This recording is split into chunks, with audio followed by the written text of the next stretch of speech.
சொல்லுங்க. படிப்பகமா அவர் தான், விளையாட்டு திடலா அவர் தான், மருத்துவமனையா அவர் பேர் தான்.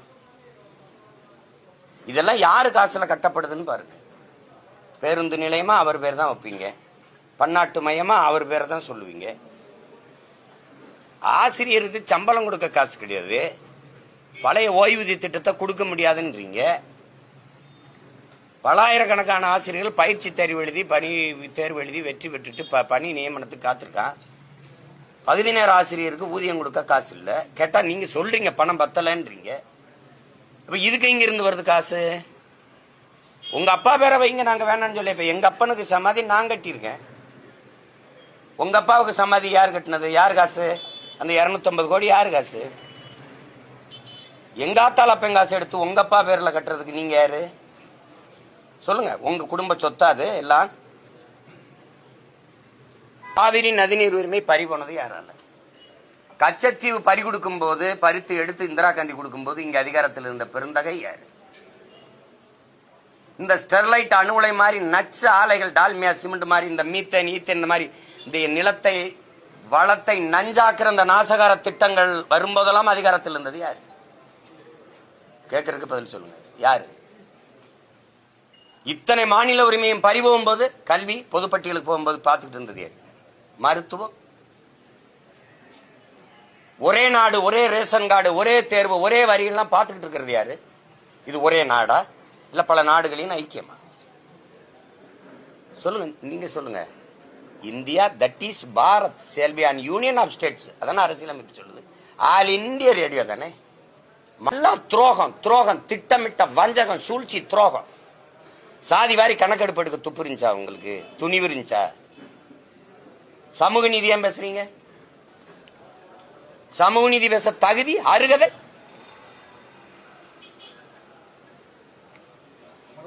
எது ஒன்று இருக்கு? லட்சக்கணக்காக இன மக்களை கொன்னது காங்கிரஸ், கூட நின்னது நீங்க. எங்களை நாடற்றவர்களாக்கி, அழிச்சு ஒழிச்சு, அனாதையை அகதியாக்கி ஓட வச்சது யாரு? இந்த இந்தியானா நாட மொத்தமா குறை சொல்ல முடியாது, காங்கிரஸ் ஆட்சி. காவிரியில ஒரு சொட்டு தண்ணி தர முடியாதுன்னு சீதாராமையாவும் துணை முதல்வர் சிவகுமார் சொல்றாங்களா இல்லையா? சொல்றாங்களா இல்லையா? அந்த கட்சியின் வெற்றிக்கு இந்த மாநில கட்சி தலைவர் இல்ல, திமுக கட்சி தலைவர் ஐயா, இந்த நாட்டின் முதலமைச்சர் போய் வெற்றிக்கு வாக்கு சேகரிச்சாரா இல்லையா? நீங்க எல்லாம் சொல்லுங்க. சேகரிச்சாரா இல்லையா சொல்லுங்க. நீங்க கேள்வி கேட்டா நான் பதில் சொல்றேன்ல. சேகரிச்சாரா இல்லையா? இந்த மண்ணின் மக்களுக்கு ஒரு சொட்டு தண்ணி தர முடியாதுன்னு சொல்றவனுக்கு ஓட்டு கேட்க நீங்க யார்? அது என் மாநில முதலமைச்சர் எப்படி கேட்கலாம்? ஒரு சொட்டு தண்ணி தர முடியாத உன்னோட சீட்டும் இல்ல கூட்டும் இல்லடா, உனக்கு ஒரு சீட்டும் இல்ல கூட்டும் இல்லைன்னு சொல்ல ஏன் உங்களுக்கு துணிவு இல்ல? இப்ப எதுக்காக 10 சீட்டு பரிசு கொடுத்து வெல்ல வச்சிருக்கீங்க இந்த காங்கிரஸ்? என்ன கொன்னதுக்கா? 850 பேரை இந்திய கடலுக்குள்ள கொண்டிருக்கான சிங்கள், அந்த கேள்வி கேட்காது இருந்ததுக்கா? சொல்லுங்க. 400 டிஎம்சி வந்து கொண்டு இருந்ததா இல்லையா காவிரியில் இருந்து எனக்கு நதிநீர்? அது யார் ஆட்சியில பறி போச்சு? நீங்க கேள்விதான் கேட்பீங்க, பதில் நான் தான் சொல்லணுமா? இதுக்கு தான் தென்னா என்னை வந்து பத்திரிகையாளர் சந்திக்கிறீங்களா?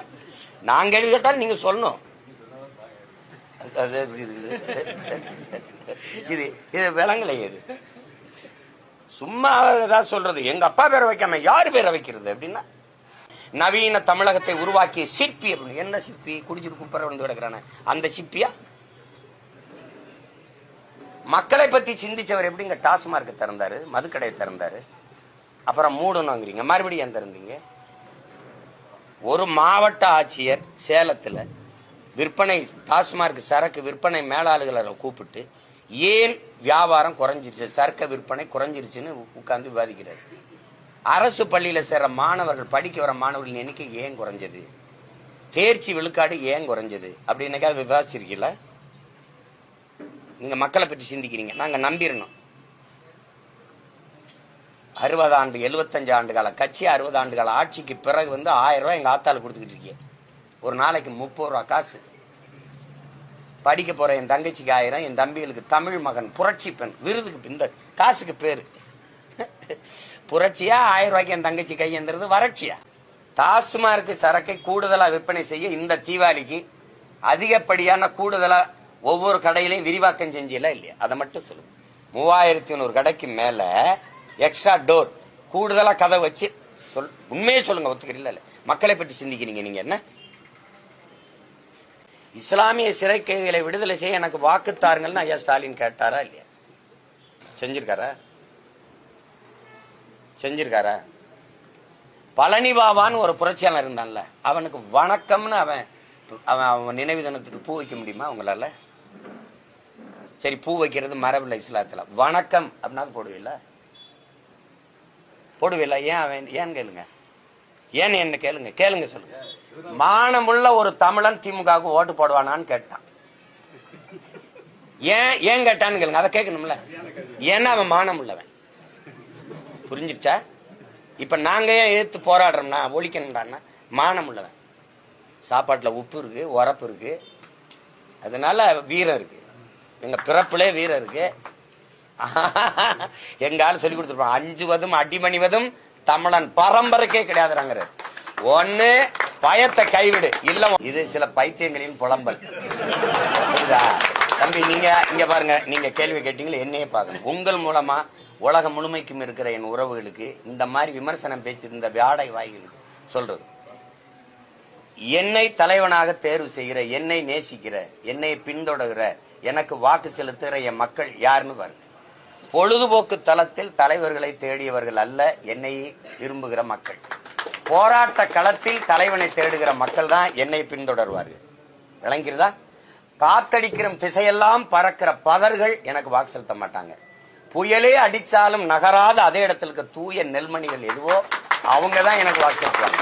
நீங்க இங்கிட்டு ஓடுறான் அங்கிட்டு ஓடுறான் கதருவான் அப்படின்னு பயந்துட்டாரான்னு. ஜெயலலிதா கருணாநிதி இருக்கும்போது கட்சி ஆரம்பிச்சோம்னா அவங்க 2 பேரை விட ஒரு பெரிய தலைவரா இல்ல அவங்க 2 பேரை விட பெரிய கூட்டம் அவங்களுக்கு வந்ததா? அத கார்த்திக் சிதம்பரம் சீமானின் வாக்கு வங்கிங்கிறாரு. எனக்காவது வாக்கு வங்கியில தான் குறையும், உங்களுக்கு வாக்கே கிடையாது. இப்ப ஐயா கார்த்திக் சிதம்பரம் நானும் ஒரே ஊரு, நீங்களும் நானும் போட்டிடுறது, கூட்டணி இருக்கக்கூடாது. நானும் கூட்டணி வைக்கல, நான் எப்போ வைக்க மாட்டேன். நம்ம 2 பேர் யார் ஜெயிக்கிறான்னு பார்ப்போம். ஆனா காசு கொடுக்க கூடாது ஓட்டு. நீங்க கொழுத்த பணம் வச்சுக்கிட்டு இருக்கீங்களா அப்பாவும் மைனும், அந்த திமிரில வாக்கு காசு கொடுக்க கூடாது 2 பேரும். அப்ப யாருக்கு வாக்கு வங்கி இருக்கு? அதுக்கு தயாரா இருக்குல்ல தம்பி? நீ அத்தனை கட்சி கூட்டணி வச்சு நான் 1.5 லட்சத்துக்கு மேல வாக்கு வாங்கியிருக்கேன். ₹1 காசு கொடுக்காம புது வேட்பாளரை நிறுத்தி என்னை பாருங்க. இப்ப யாரு பெரிய கட்சி?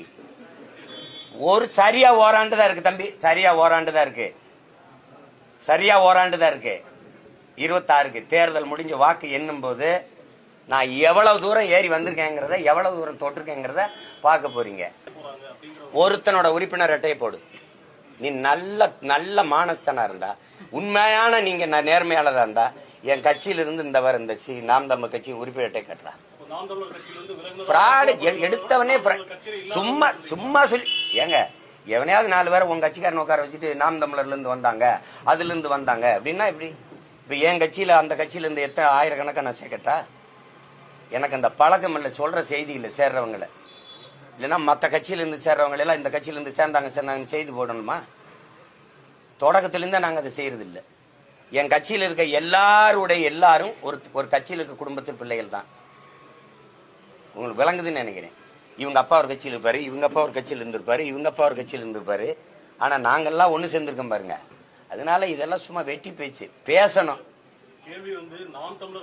திட்டி திட்டி பேசினாலும் வட்டியில சோறு வப்பா அப்படின்னு எங்க ஐயா இளையராஜா அம்மாவை பத்தி பாடின ஒரு பாட்டு இருக்கு. அது மாதிரி நான் திட்டி திட்டி பேசினாலும் வட்டியில சோறு வைக்கிறேன் பல பேருக்கு. அதனால நல்லாரு அப்படிதான். திராவிடம்ங்கிற சொல்லே சமஸ்கிருத சொல். ஆரியத்தை எதிர்க்க வந்த திராவிடம்ங்கிறீங்க சொல்லே அவன் சொல். திராவிடம் என்பதே பிராமணர்களைத்தான் குறிக்குது. வடக்க இருந்து நகர்ந்து வந்தவர்களை, இந்த தென் மாநிலங்களை குடிவார வந்தவர்களை பஞ்ச திராவிடர்கள் என்று குறிக்குது. என் அலைபேசியில இருக்கு. அங்க பிராமண பெண்கள், இளம் பெண்கள் மாப்பிள்ளை பெண்களுக்கு தேடுறாங்கல்ல, இந்த மேட்ரிமோனியில திராவிடாஸ் கொடுத்துருக்கத நான் உங்களுக்கு அனுப்புறேன். நீங்க தட்டி பாருங்க. ராகுல் டிராவிட்னு பேர் வச்சிருக்கிறது அது அவங்க அடையாளம். நம்ம தாத்தா ஊவே சாமிநாத ஐயரை கூட திராவிட சிசுன்னு தான் சொல்றாங்க. திராவிடம்ங்கிறது அவங்கள தான் குறிக்குது. இவன் அவன் கத்தியே வாங்கி அவனை கொலை பண்ணுன்றான். இந்த மாதிரி ஒரு ஏமாற்று. திராவிடம் என்பது தமிழர் அல்லாதவர் வசதியாக வாழ்வதற்கும் ஆள்வதற்குமாக கொண்டு வரப்பட்ட ஒன்று. இப்ப பாத்தீங்கன்னா தமிழர் என்று இருந்தால் பிராமணர்கள் நானும் தமிழர் என்று வந்து விடுவாங்கிறாங்க. நல்லா கவனிச்சுக்கணும் தம்பி, எல்லாரும் கேட்டுக்கணும். தமிழர்கள், இது இன்னைக்கு வரைக்கும் எங்க ஐயா வீரமணி வரைக்கும் கொடுக்குற விளக்கம் தான். தமிழர் அண்ணன் சத்யராஜன் பேசிருக்காங்க. தமிழ் தேசியம் பேசினா ஆரியர்கள் வந்துருவாங்க. அடுத்த நொடி எஸ் வி சேகர் ஸ்டாலினை கைப்பிடிச்சுக்கிறீங்க.